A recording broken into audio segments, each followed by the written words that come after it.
Lucky you! Best 36 holes in golf. You tuned in to Alternate Shots Podcast, Arnie's Army. where we talk about golf, Barkeys, Sandy's, poker, Bond, James Bond. horse racing, I'm all in. great movies. Alfred Hitchcock. We have no script. And down the stretch they come. We're glad you joined us. Frankly, my dear, I don't give a damn. Whoop. Let's start again. Billy, it would be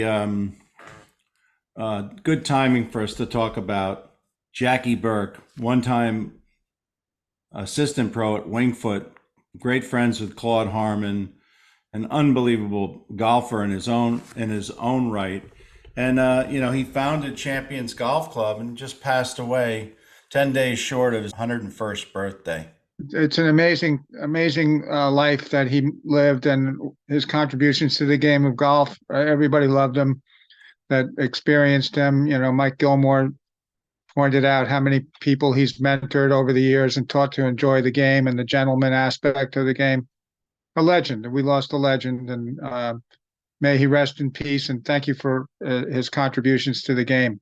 And he was born the same year Wingfoot was born, so there's got to be some connection there. Billy, this is the opening shots of the first round of the 1929 Open. There's Bobby Jones, right in one west. There he is. I think he went on to do pretty well, not only here, but in his career. All right, so Billy, here we go. Alternate Shot fans, this is our take, our view, our perspective, our thoughts on all the 6 U.S. men's opens held at Wingfoot, going back to, as we showed in the beginning, the first Open in the Roaring 20s, the 1929 U.S. Open, obviously won by Bobby Jones. We're going to talk about that a little bit. We also have to look forward to 2028, which will be 99 years from Bobby Jones' Open when it comes back to Wingfoot again. We just celebrated our 100th anniversary at the club. 99 years since the first Open to this upcoming Open is also going to be loaded with history. Yeah, so we're going to go through this in no particular order, except maybe in the impact, the notoriety, the fan enjoyment, and so forth. And unfortunately, in 2020, which was the Open we're going to start with, won by Bryson DeChambeau, it wasn't as it was pretty exciting, especially if you were Matthew Wolff or Bryson DeChambeau, because if I ever saw a golf tournament, a major tournament that was a 2-horse race or a 2-man race, that was it. Yeah.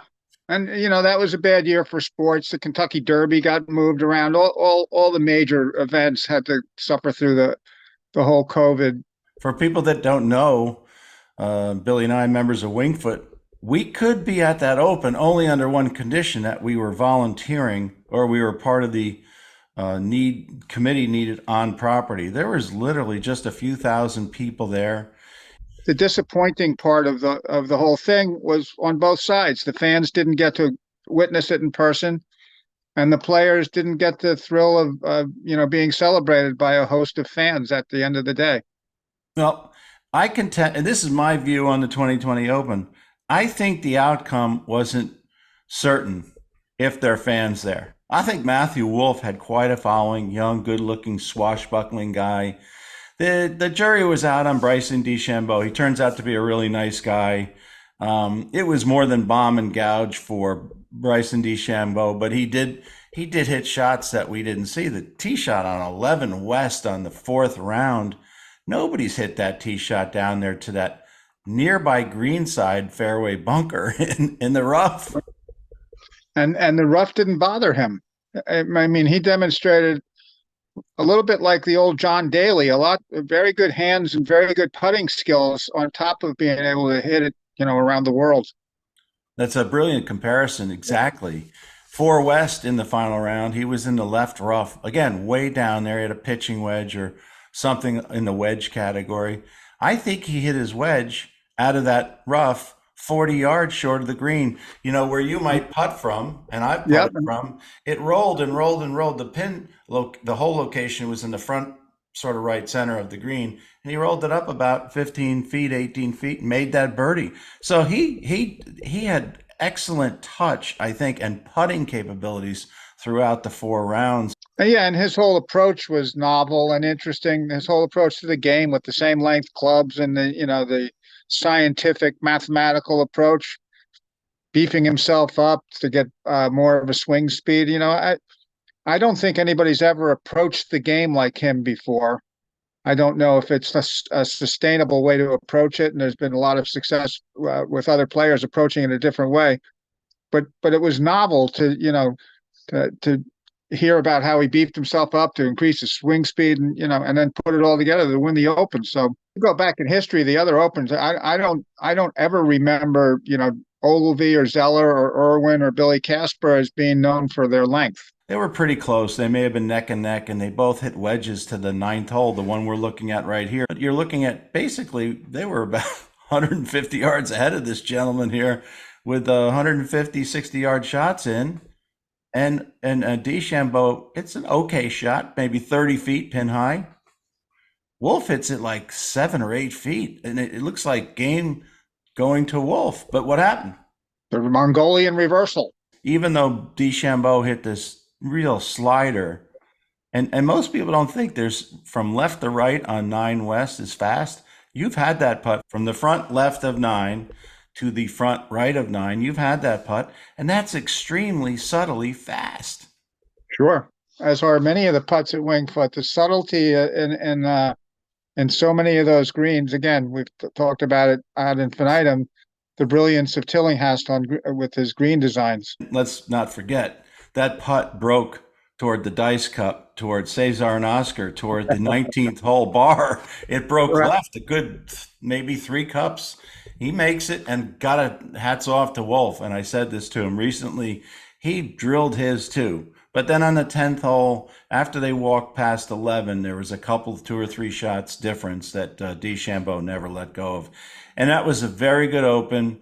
It was fun for us that were there, but you also saw views that you might not have seen had there been 30, 40,000 spectators covering the fairways and the greens. Yeah, it's true.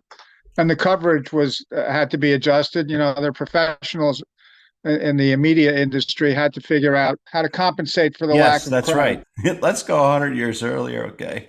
So in 1929, this has been talked about a lot by us. Your brother made we may include your brother's clip because the times are very interesting. 1913, Francis Ouimet won the Open and literally changed golf overnight. Golf up until then was from Scotland, from England, from Europe. And, you little 10 or 15 people that play golf in the United States, you're going to have to watch us. And then they say within 10 years, there were so many golf courses under construction, one of which was Winged Foot. And then we go into the latter part of the Roaring 20s during the Depression. And we got Bobby Jones here. What most people don't, or I didn't know until I did my research, there were some competitors there. You had Gene Sarazen. He came in tied for third at +8. Jones and Espinoza tied after all 4 rounds, which were played in 3 days. Remember, 27th, 28th, 29th. And those days, the Open was Thursday, Friday, 18 holes, and Saturday they preferred to play 36 holes. If weather got in the way, they had to do something different. But they tied at +6. They were also playing a 72 par. So 288 +6, 294 was where they tied. Saracen was only 2 strokes behind with a fellow named Denny Shute. And then Tommy Armour, who was a member at Winged Foot after the Open, he was at 5th place at 9 over, so 3 strokes behind Jones. So we don't talk about him too much. He was, in his day, he was formidable. He may have been one of the toughest guys to beat. Well, clearly he was formidable because there's Tommy Armour golf clubs. Not everybody gets golf clubs named after them. So he must have been a extremely recognizable name for some corporation to decide, let's make golf clubs with his name on them. Yeah. In that Open, there was another amateur named George Von Elm. He finished tied with Tommy Armour for 5th at +9.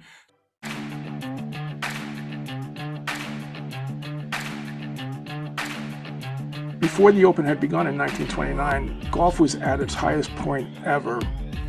Bobby Jones was at the peak of his career, and this was a sporting event that the whole world was paying attention to. His opening round, he ended up setting the course record, 69, first time he ever broke 70 in the U.S. Open. Second round, he shot a 75, and third round, a 71, sufficient for him to have a substantial lead, and it looked like he was going to walk in with the championship. He gets to the 8th hole. He puts his shot in the bunker, hits it across the green into the other bunker, hits it across the green back into the first bunker and triple bogey, and now he has squandered a chunk of his lead. Espinosa ended up shooting 200 par for the last 6 holes, and so now Bobby needs to finish with 3 bogeys and a par to win. And he's on 15 just short of the green, and he does what every one of us does. He sculls it over the back, leaves it on the upslope, chunks it onto the green, and 3-putts, ends up with a triple bogey. Now his lead is totally squandered.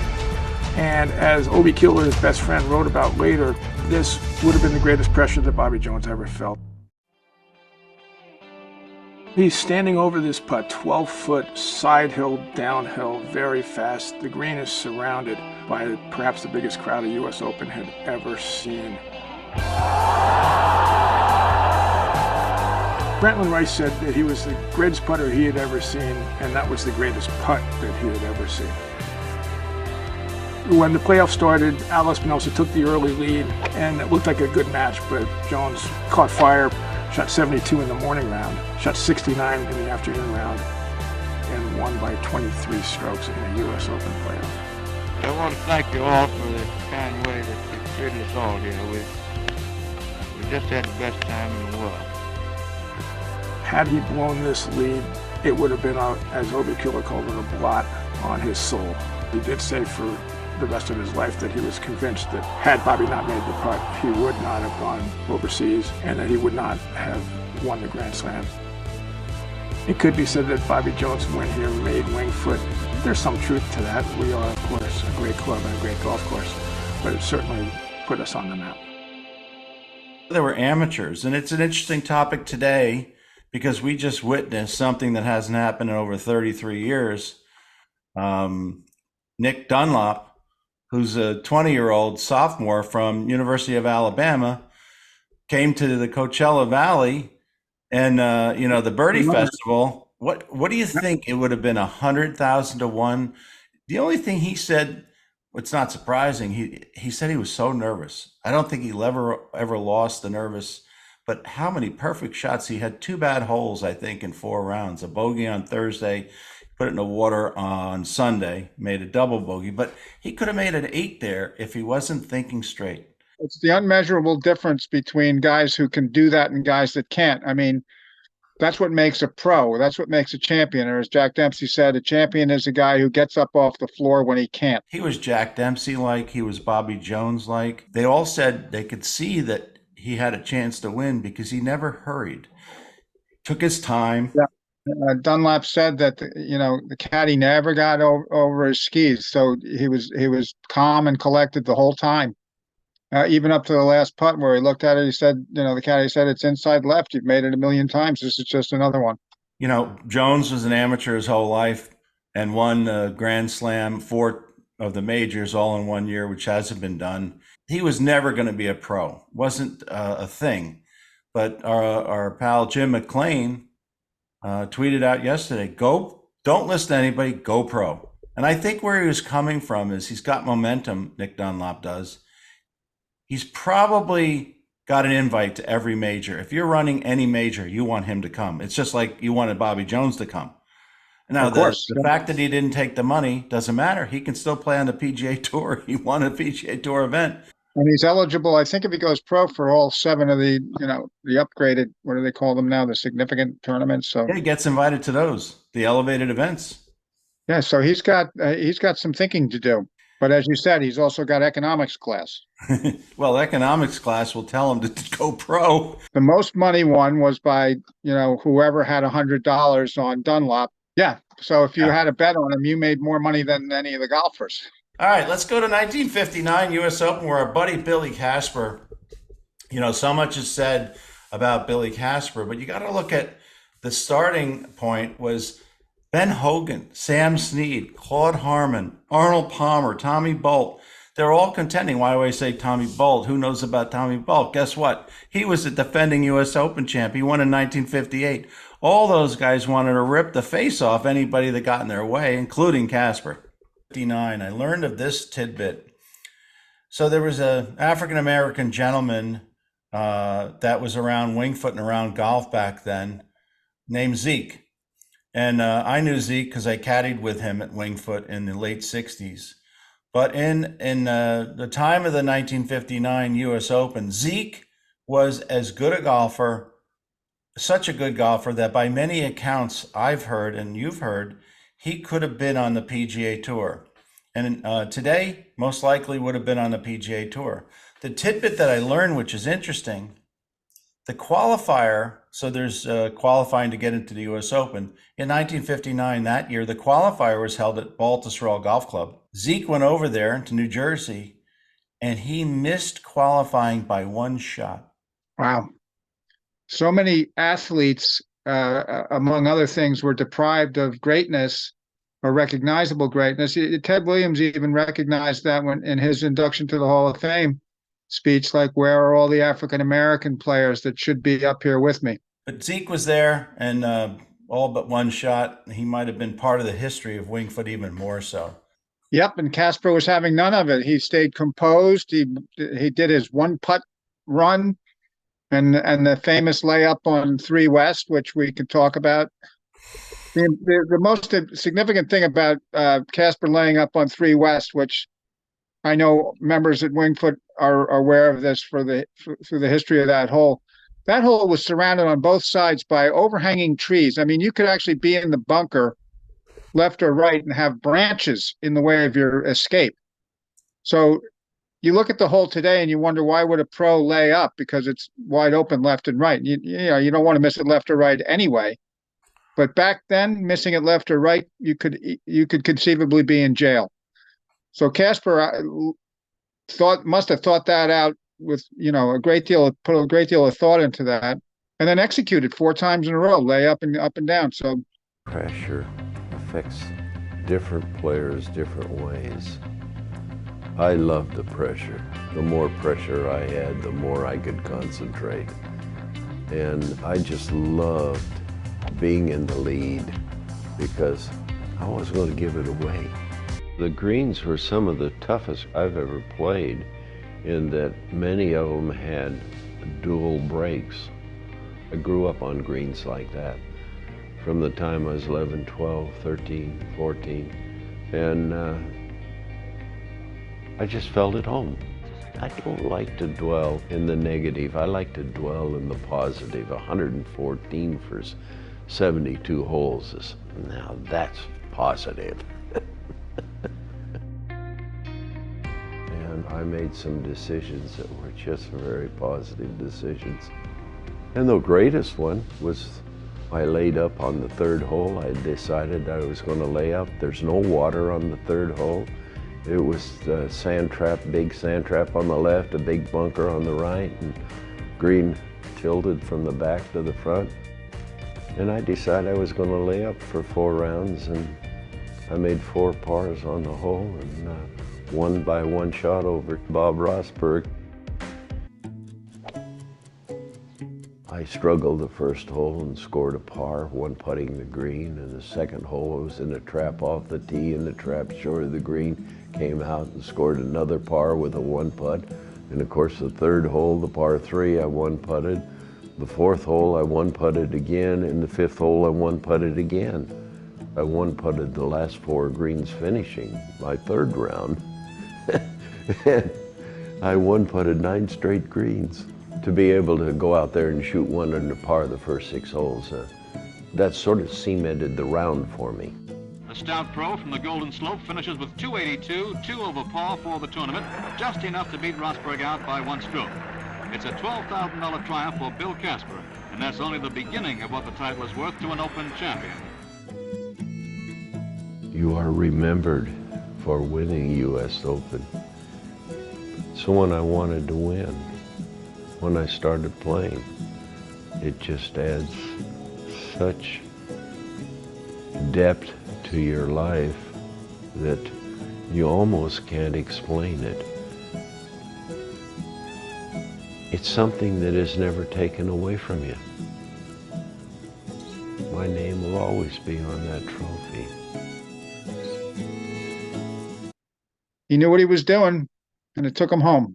His thought process is the hole didn't have any water, but he also thought the way you did, charting out how he was going to play the 18 holes at Wingfoot.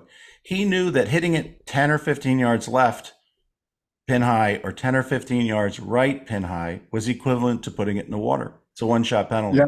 So he almost one-putted half the greens. If you're one putting 9, I don't think I've ever seen anybody one putt 9 times in a row. I think I played once with Billy O'Keefe when he seemed to do that, much to the chagrin of Steve. But think about that, 9 one-putts in a row. Well, 9 one-putts in a row, but think about if you're Bob Rosberg. Bob, that's the other thing. Nobody talks that much about Bob Rosberg. He had a 35-footer on the front edge of 18 West. Now, that's a putt that's made 1 in 10,000 times. It's not the same putt that Jones made in 1929, which is about 10 or 12 feet. And you could see the break. If you had the heart, you might make it. This is up and over and down to grandmother's house putt, but Rosberg makes that putt. He's tied at 282. And Right. Or if Billy Casper has a fantastic 4 rounds and only has 31 putts, they're tied. But Billy Casper won that, and he said that he felt if he was ever going to win a major, it was going to be this week when he came to Wingfoot. He said it was the most important major he ever won. He won the Masters. He won the U.S. Open twice, and he had such fond memories. You know, his wife was good friends with Sam Snead's wife and Ben Hogan's wife. And his lore lives on because it's seldom that you get, certainly with a guest, to the 3 West tee that you don't say this is where Casper laid up 4 days in a row. So his name is still alive and kicking out on that golf course. So this is the 74 Open. Hale Irwin won Massacre at Wingfoot. We all know that. It's been covered very well. But if you had to bet Bert Yancey, Tom Watson, Arnold Palmer, Hale Irwin and Tom Watson were in the final pairing. And then you looked at Jim Colbert and Forrest Fessler. Who would be the second place finisher of all those guys? Clearly, you'd think Watson or Palmer. Sure. Well, Forrest Fessler finished second at 9 over. Lou Graham and Bert Yancey. Bert Yancey may have been the only person. He was leading after a point in time. He had some concentration challenges. Great game. And they say that he should have won. He was friends with a bunch of guys at Wingfoot back then. Palmer just didn't get, he got up and down. He just was battling it. You know, he finished at 12 over, so he was 5 behind. And Colbert did pretty well. Not many people remember him, but when he went on the senior tour, he won everything like Longer did for a few years. That was the 74 Open. You think they made the golf course too hard in 1974 by all accounts that you've heard? You know, the philosophy back then was to separate the men from the boys. So I believe the USGA's intention was to make it impossible. And Right. they did it at Shinnecock that one year too. They actually destroyed a green trying to make it impossible. So I think their mentality there has changed a little bit, hopefully, and that game of golf doesn't need to be played out of 8 feet rough all the time. Let's move to the 84 Open, and then we can get to the 2006 Open here. The 84 Open, again, Jim McKay was involved, Jack Whitaker, Dave Marr, Peter Allis. Peter Allis was somebody you like to listen to. Bob Rosberg, well, he had some understanding of the Wingfoot golf course. The 1984 Open was Fuzzy Zoeller and Greg Norman. In that Open, if you go back and watch it, Jim Thorpe was 1 under par starting the round, and so was Tim Simpson. Nicklaus was only 2 over. Johnny Miller was 2 over. Curtis Strange, Hubert Green, Hal Sutton, Lanny Watkins, and Lee Trevino. That's quite a mix of contenders that a lot of those guys have won majors or big tournaments. To assume that a guy like Fuzzy Zoeller, who obviously thought, I think he was the Masters champion before coming to Wingfoot, so he had some a prior experience. Yes, and he was a happy fellow. He always looked like he was having a good time. I love Jim McKay's intro. Quote, "The spiked shoes of the game's great personalities have clattered through the locker room since the flamboyant days of the early 20s." Not anymore. Not anymore. There's carpets and soft spikes now. You can actually walk through there and no one will know you're there. Dave, this putt down the hill, what about this one? You wouldn't care to name the odds on getting this in one, would you? No, thank you. Plus, he's got to try not to make 6. Yeah. I mean, the dilemma here, you want to make it, obviously, you want to make all of them. But if he gives it a wrap, Peter, it's going to go 5 or 6 feet back. Not bad looking putt though, is it? Can you believe it? Do you think that some things are fate and some things are meant to be? Because you can't do any better than that. That is almost awesome and godlike. Fuzzy, he may think he's made a birdie. I don't know what Fuzzy thinks. I doubt that seriously, Peter. But would you like to go over the 3 4s that man just made at 16, 17, 18? You can't make 1 4 out of the 3. No, I think it's just incredible. And that, when you try and explain to non-golfers what this game's all about and how it can change, it's seemingly such a passive game. He surrenders.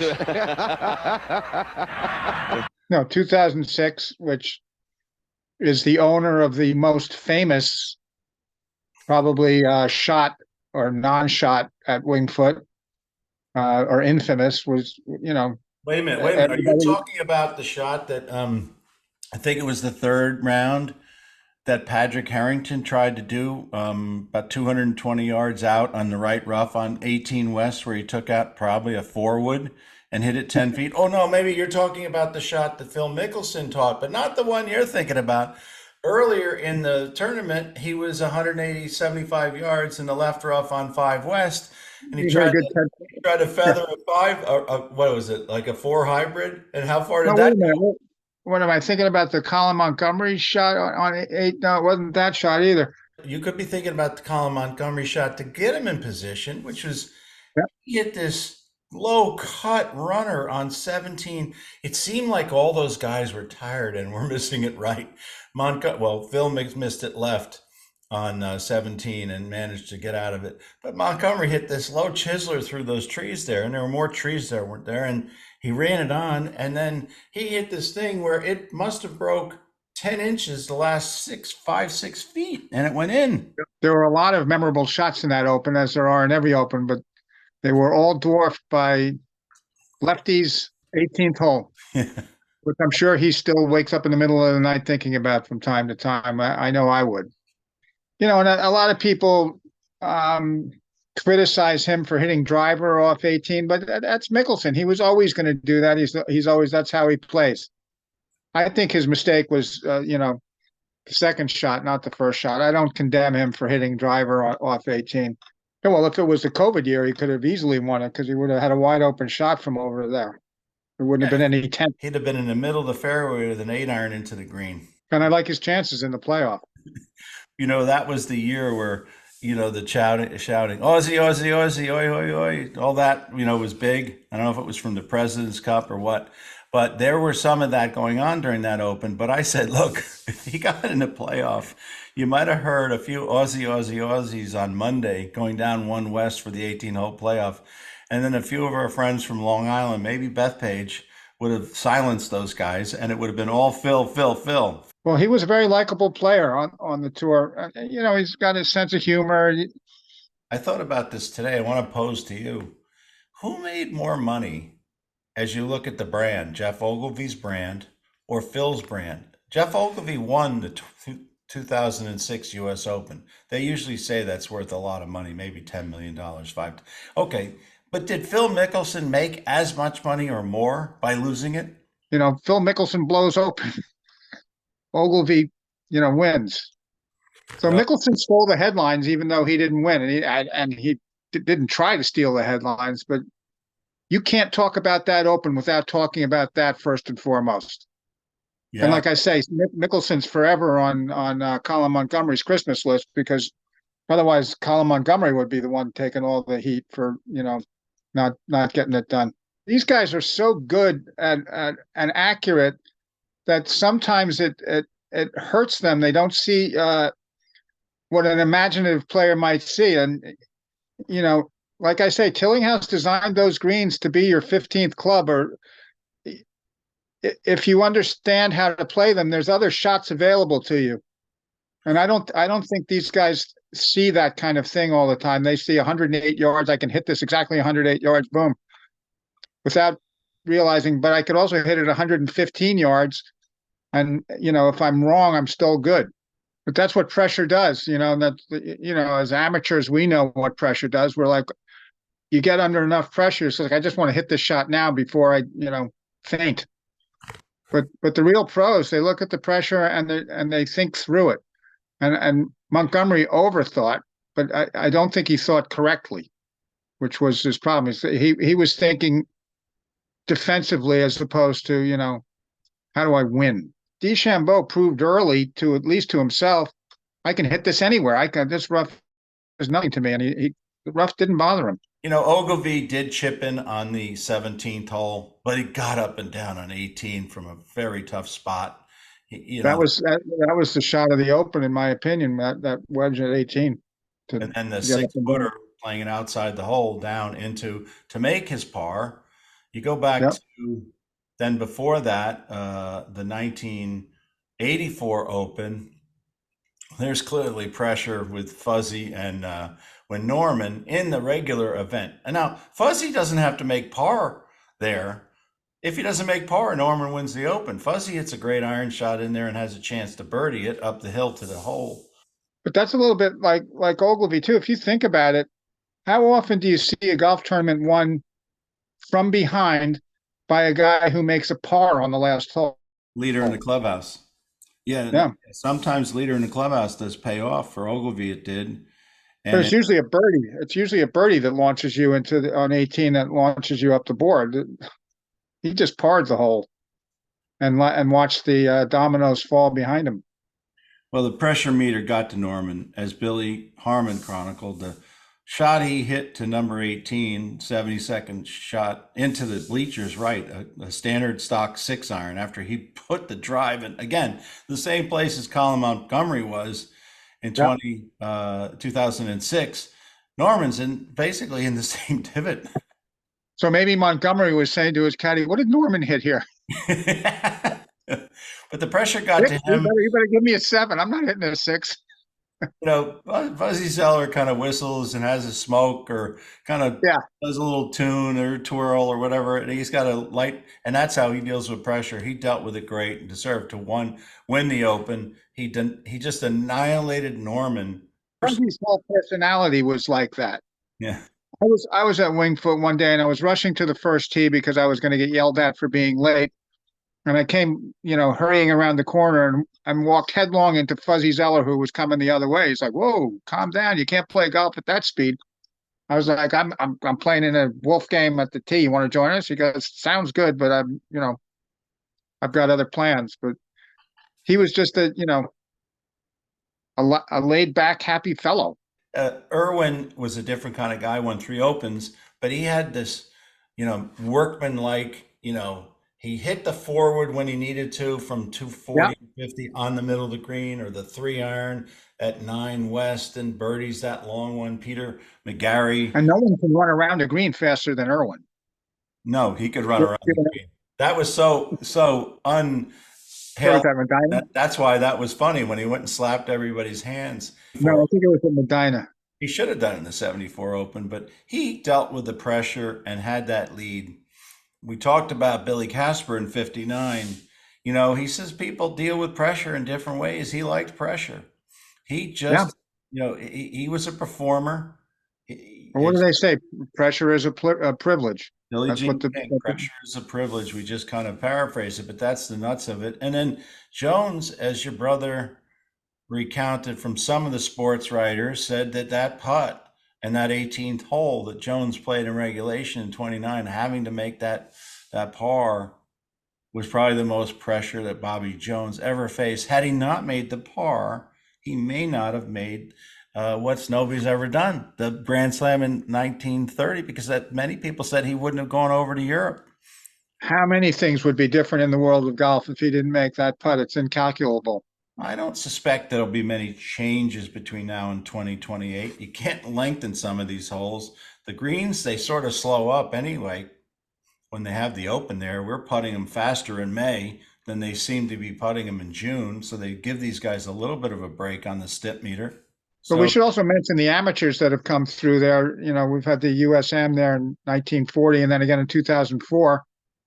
When Ryan Moore won it in 2004, I was with a guy that was playing for the first time. Brian Harmon was in that amateur. Look where he's come from there. Champion golfer of the year, Brian Harmon. Would be fun to have him on the podcast. He'd never do it, though. I think he would do it. Yeah, Brian Harmon's buddies with Kevin Kisner. But, you know, Kevin Kisner is an outstanding announcer. They gave him a couple of shots. Regardless of what happens, Kevin Kisner is got a good future behind the mic, like a Ken Venturi. Ken Venturi knew everybody, not only the players, but all the celebrities, and he earned that. And Kevin Kisner knew the game inside out. The unique thing about Ken Venturi, which was what made him such a great announcer, was he was probably as good, as certainly as notable as the people he was talking about all the time, but it never came across that way. It would almost be like Mickey Mantle calling a baseball game in a neutral way. Yeah, take double bogey out of play. Take bogey out of play. Venturi did it with a lot of style and a lot of knowledge. Yeah, it just goes to show you, you got guys, Dan Hicks or Jim McKay, or these guys are so good at what they do, and they make it look so easy that when someone doesn't do it that well, you think they're kind of,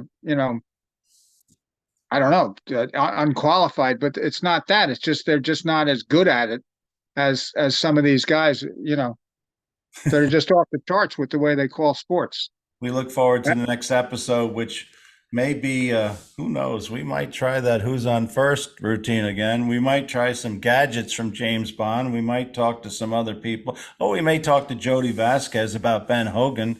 People seem to love to listen to, and I just heard a great compliment that Jody Vasquez talks about the life of Ben Hogan better than any reporter. You were talking a minute ago about the Who's on First or the Bond gadgets. Maybe we ought to do a combination of the Bond gadgets and Who's on First.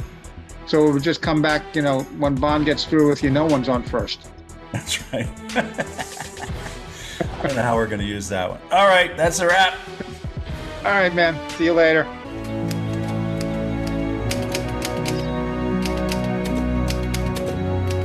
I'm Douglas LaRue Smith, the official historian of Wingfoot Golf Club.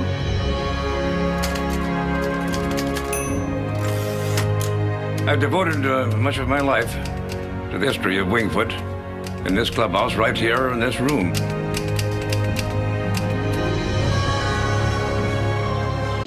Why are you laughing? Well, at least we have the laugh to add at the end. Right. We've gone from 12 handicaps at this to 19 handicaps in just a week. That's what happened. Somebody changed my grip, and the next thing you know, I can't do the podcast anymore. I felt like I was in the first row of the first pew at church right during the sermon. And your brother was poking my you. My brother was making me laugh. Thanks for joining us Casper, today. Billy Harmon. We really appreciate your Double feedback. Indemnity. And please Markey. subscribe to the Two show. outer. Hit them Odd hard Job. and hit them off. That's 36 holes.